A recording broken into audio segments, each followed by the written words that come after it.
If you see your neighbor's ox or sheep or goat wandering away, don't ignore your responsibility. Take it back to its owner. If its owner does not live nearby or you do not know who the owner is, take it to a place and keep it until the owner comes looking for it. Then you must return it. Do the same if you find your neighbor's donkey, clothing, or anything else your neighbor loses. Don't ignore your responsibility. If you see that your neighbor's donkey or ox has collapsed on the road, do not look the other way. Go and help your neighbor get it back on its feet.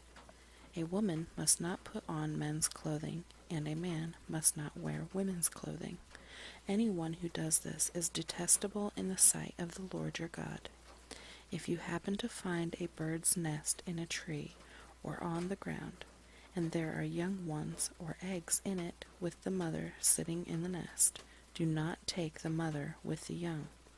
You may take the young, but let the mother go, so that you may prosper and enjoy a long life. When you build a new house, you must build a railing around the edge of its flat roof. That way you will not be considered guilty of murder if someone falls from the roof. You must not plant any other crop between the rows of your vineyard. If you do, you are forbidden to use either the grapes from the vineyard or the other crop. You must not plow with an ox and a donkey harnessed together. You must not wear clothing made of wool and linen woven together. You must put 4 tassels on the hem of the cloak with which you cover yourself, on the front, back, and sides. Regulations for sexual purity. Suppose a man marries a woman, but after sleeping with her he turns against her and publicly accuses her of shameful conduct, saying, "When I married this woman, I discovered she was not a virgin." Then the woman's father and mother must bring the proof of her virginity to the elders as they hold court at the town gate. Her father must say to them, "I gave my daughter to this man to be his wife, and now he has turned against her. He has accused her of shameful conduct, saying, 'I discovered that your daughter was not a virgin. But here is the proof of my daughter's virginity.' Then they must spread her bed sheet before the elders. The elders must then take the man and punish him. They must also fine him 100 pieces of silver, which he must pay to the woman's father because he publicly accused a virgin of Israel of shameful conduct. The woman will then remain the man's wife, and he may never divorce her. But suppose the man's accusations are true, and he can show that she was not a virgin.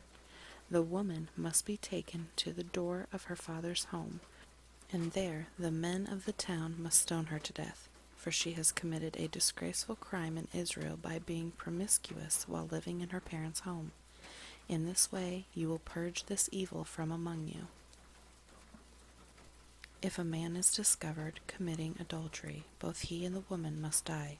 In this way you will purge Israel of such evil.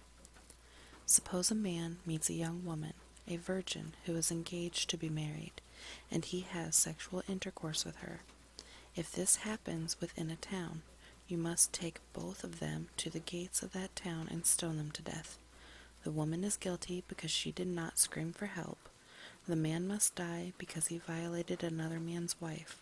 In this way you will purge this evil from among you. But if the man meets the engaged woman out in the country, and he rapes her, then only the man must die. Do nothing to the young woman. She has committed no crime worthy of death. She is as innocent as a murder victim.